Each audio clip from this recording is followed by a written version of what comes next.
Alam niyo, meron pong ibinunyag, ito pong si Senator Rodante Marcoleta, kung bakit ang Korte Suprema ay napakakupad ho ngayon at mabagal ho maglabas ng kanilang desisyon sa napakarami ho ng mga importanteng kaso. Lalo't ito po ay talagang maaring makasama sa kasalukuyang sitwasyon sa ating gobyerno o sa ating bansa. At dito ho mga kababayan ay ito ho, binabanggit ho niya, kaya pala na napakabagal ho at maaring nag-aatubili yung mga maestrado ng Korte Suprema dahil sa yung iba ho ay baka may ambisyon na maging Chief Justice po ng Supreme Court. Dahil sa Nobyembre, ngayong taon mga kababayan, kasi June ho ngayon, June, July, August, September, October, November. So, halos 5 buwan na lang ho mga kababayan, ay magre-retire na ito pong si Chief Justice Esmundo. So, dito ho mga kababayan, ang paniniwala ni Senator Marcoleta, kaya baka pansamantalang dinidribble-dribble muna ng maraming maestrado ng Supreme Court dahil kasi baka kapag nagdesisyon ho sila at hindi po nagustuhan ni Pangulong Marcos Jr., baka hindi ho sila mapili. No? Yung po masaklap. Kasi alam niyo naman yung appointing authority, walang iba kundi si Pangulong Marcos Jr., di ba? At halimbawa magretiro ang Chief Justice ng Supreme Court, si Pangulong Marcos, siya po ang pipili. O halimbawa sa mga senior associate justices ho ngayon, o kung sino man, kahit na hindi senior, basta miyembro ka ng Supreme Court, ay kinakailangan, di ba, na ikaw, kumbaga sana, magpapogi ka muna ngayon at magpagwapo. So, ito po ang dahilan kung bakit sa pananaw ho ni Senator Marcoleta ay yung parang nag-aatubili ho na magpalabas po ng desisyon. Kasi alam niyo ho, yung isa po sa napakatagal ho na nakapending at inuupuan po ng mga maestrado ng Supreme Court, yung naging petition po dito po sa kaso ni dating Pangulong Rodrigo Duterte, na kung saan ay, di ba may petition na kung ano ba, legal ba o illegal? Ito ho nga agad na pagpapatapon ho ng Marcos Jr. Administration dyan po sa The Hague, Netherlands, sa ICC, itong si Pangulong Rodrigo Duterte. Kasi kung magdidesisyon nga naman sila, nasabihin nilang, illegal yan. Illegal. Yung agad na pagpapatapon dahil sa base sa ating batas dito po sa Pilipinas, ay kinakailangan na dumaan muna sa local court Di po ba? So ngayon, ayaw po, hindi po dinidesisyonan ho yan ng Supreme Court. Kasi kapag nagdesisyon, halimbawa sinabing illegal, wala na. Ito hong pwede hong gamitin ni Senator Bato de la Rosa yung desisyon na yan ng Supreme Court. Nasabi, illegal pala. So, makakalaya na. Ito hong pwede nang maka-attend sa sesyon. Ito pong si Senator Bato de la Rosa, na kung saan, kapag nangyari po yun, ay, siyempre, ito po hindi magiging pabor sa Marcos Jr. Administration, di po ba? So, ilan po yan sa mga binabanggit ni Senator Marcoleta, yung kanyang mga pahayag na kung ating iisipin, pwede nga naman. Kasi halimbawa, meron pong ilan, hindi naman lahat ho yan pero ilan, pero marami-rami ho yan, na nangangarap. Kasi siyempre, kung ikaw justice ng Supreme Court, hindi mo ba papangarapin na maging Chief Justice? Di ba? Halimbawa, general ka. Mataas na opisyal ng PNP o AFP. Ikaw ba ay hindi nangangarap na maging Chief of Staff ng AFP o hepe ng PNP? Di ba? Ganun ho yun sa Supreme Court, ganun. So, sino ang nag-a-appoint ho niyan? Ang Pangulo. So, kapag hindi nagustuhan yung mga hakbang mo, wala ka na, X ka na sa listahan. So, yan ang mga posibilidad kung bakit patuloy na nabibinbin ito hong sinasabing na desisyon ng Supreme Court.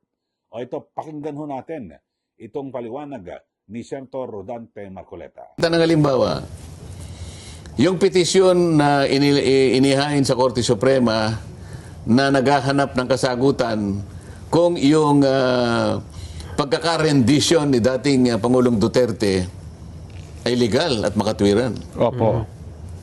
Wala pang desisyon. Wala pa. Hanggang ngayon, Halos higit na 1 taon na yon. Kung halimbawa din, meron ng desisyon. Kunwari lang, may desisyon na. Opo. Kunwari lang sinabi sa desisyon na yon na illegal talaga Yun ang pagkakadala sa Netherlands. Opo. Sapagkat hindi man lang siya nabigyan ng kaukulang due process sa pamagitan ng ating mga domestic legal system. Oho. Yung desisyon na yon, magagamit ngayon ni Senator Bato. Oo nga, no? Ngayon, Magiging yung desisyon na president yun, magiging favorable sa kanya, hindi na siya magtatago. Kasi sinabi ng Korte Suprema, mali. Mali So yun. yung paghanap nyo sa akin, mali. Sasabihin niya, ganon. Ayun. O ngayon, magdidesisyon ka ba ng ganon? Sa sitwasyon mukhang nga, no?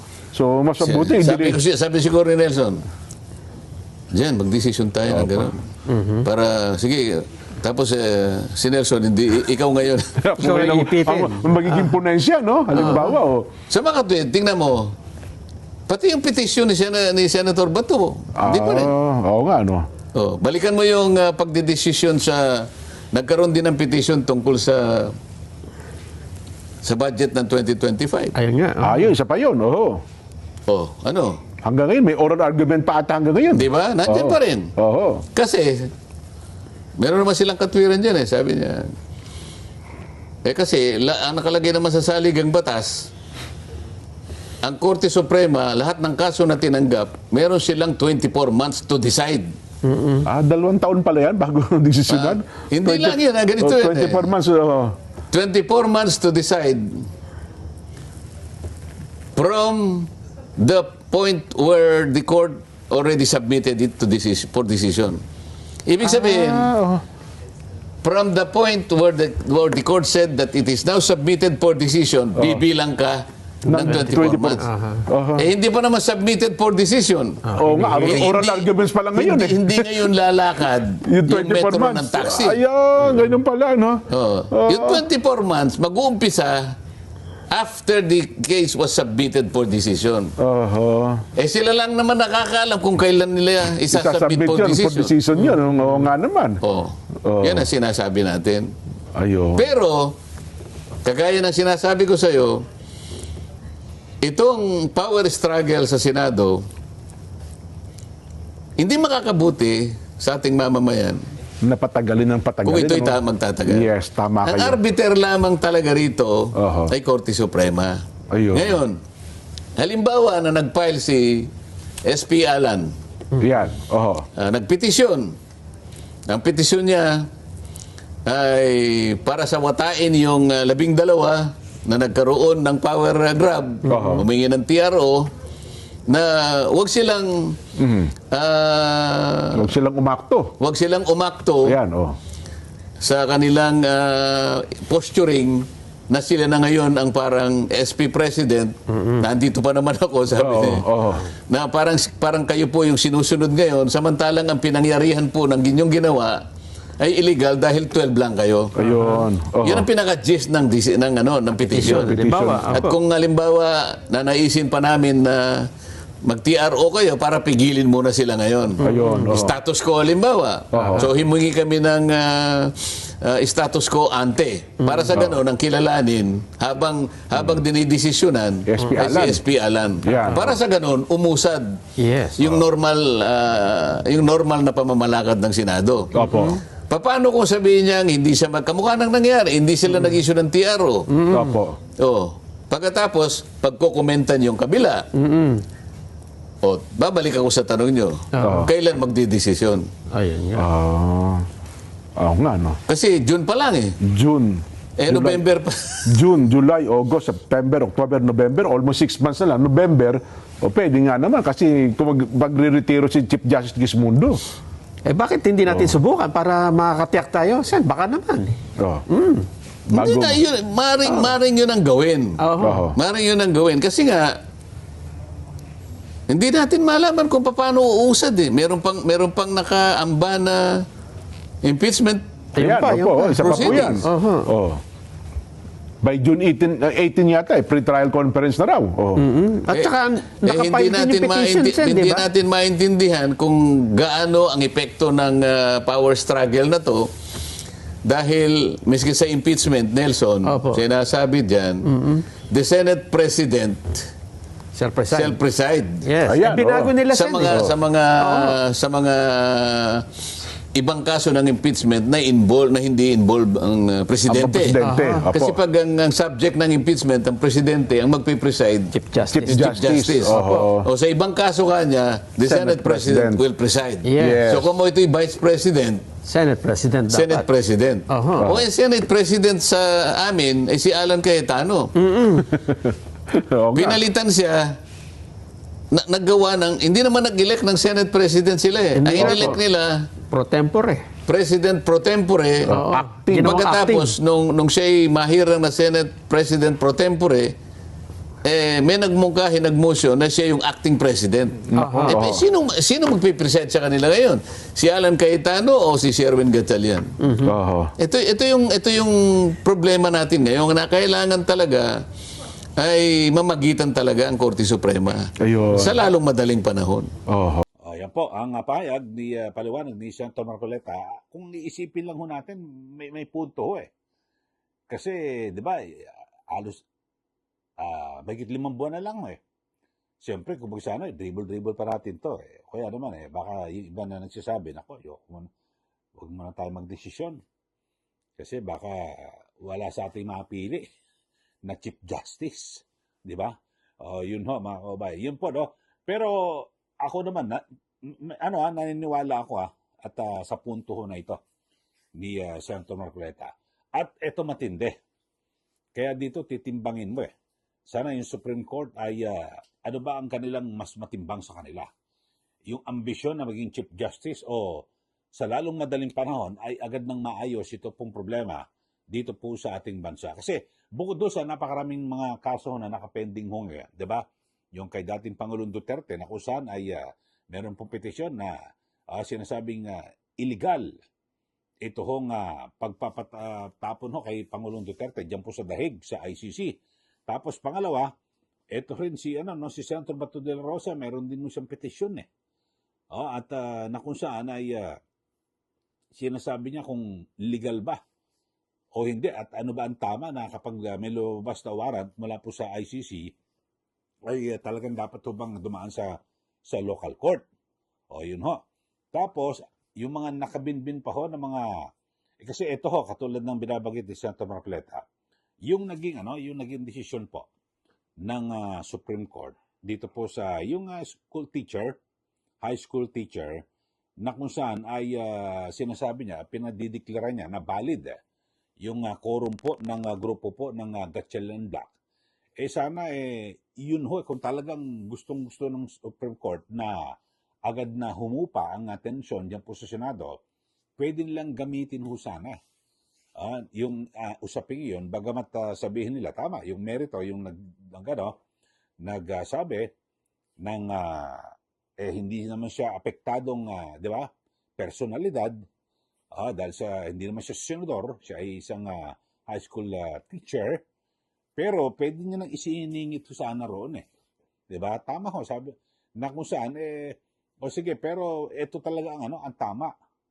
O dapat 13 ang quorum at 13 ang maghahalal sa mga matataas na opisyal ng Senado, Senate President pro tempore, Secretary ng Senado at yung sa Sergeant at Arms. So dapat ho ganun mga kababayan. Kaya lang, talagang, kumbaga sa dinidribble pa ho ng mga maestrado ng Supreme Court. Yun ho ang mga, ang mga pwedeng implikasyon nito. Kasi, alam niyo ho, bukod ho rito sa agawan po ngayon sa liderato ng Senado, di ba? 2 ho ngayong bloke. At nagpapakilala na sila ang Senate President. Si Senator Alan Peter Cayetano, na sabi niya, ako ang lehitimong Senate President. Kasi, totoo naman ho, siya po ang naihalal na talagang walang ka-question po sa saligang batas. Ano po ito? 13 po ang naghalal sa kanya na kung saan ito po ang talagang binabanggit ng ating saligang batas at maging ng panuntunan dyan po sa Senado. Pero sa kabilang banda naman, ay itong Gatchalian Duck na sinasabi hindi nakulong na yung isa eh. Tapos yung isa nagtatago. 22 lang ang bilang. So sila po ang ang mayorya dahil sa 12 na ho sila, mga kababayan, 12. So 12-10 kasi dati nung una 11-11 tapos naghudas lumipat po itong si Senator Chis Escudero, so naging 12-10. So sila po ang lumamang at naging mayorya. Pero dito ho, mga kababayan, kung ang Supreme Court sana, kung big sabihin mas matimbang sa kanila na maging maayos na itong ating gobyerno, sana nagdesisyon. At eto ho, mga kababayan, ang matindi, di ba, naka-adjourn si CND. Ibig sabihin, tapos na po yung first regular session at papasok na po sa July 27 yung second regular session. Pero ito ho, kasi nag-convene na ho na impeachment court O nakapag-convene na po sila na impeachment court. Ngayon, dalawa ho ang nag-aagawan. Ito pong si Senate President Alan Peter Cayetano, na siya po ay magiging presiding officer o mangunguna dito po sa pangangasiwa sa impeachment trial. Sa kabilang banda naman ay ito hong si Senate President pro tempore at di umano'y acting Senate President, siya raw ho dapat na mag-preside or pwedeng i-delegate sa iba, mga kababayan. So, dito ho ay talagang magkakaroon po ng kaguluhan at maaaring maapektuhan ito ho nga impeachment trial. Di po ba? So, saan ho hahantong?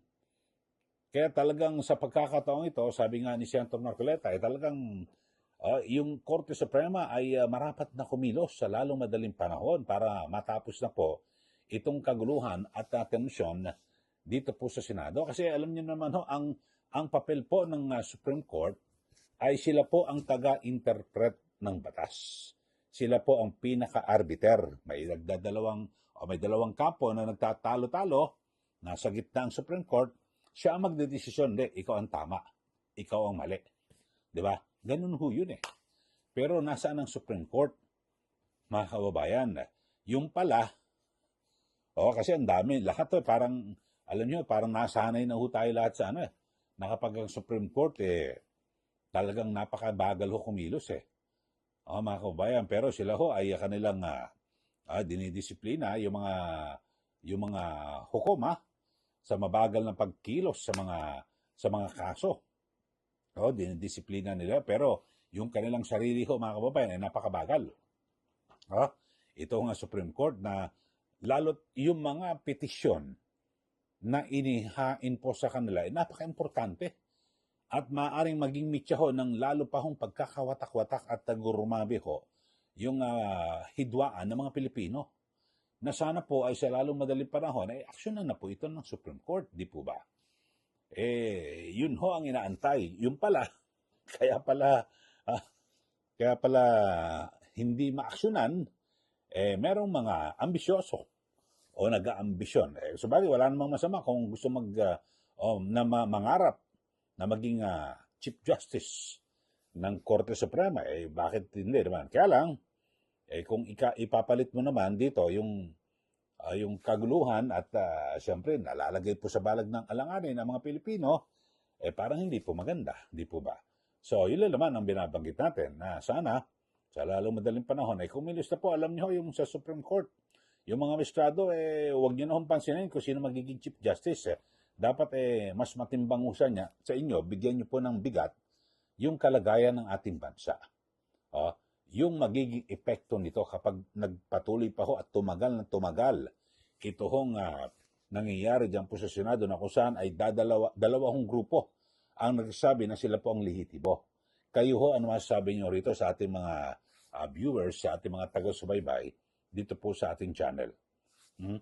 Sabi po ni Senator Marcoleta, tanong natin, kaya pala mabagal po ang Supreme Court kasi takot ho silang gumalaw at takot ho na magalit ho, magtampo si Pangulo Marcos Jr. baka hindi magustuhan yung kanilang desisyon at kung sino man magiging ponente o boboto ng pabor dito, baka ekis na.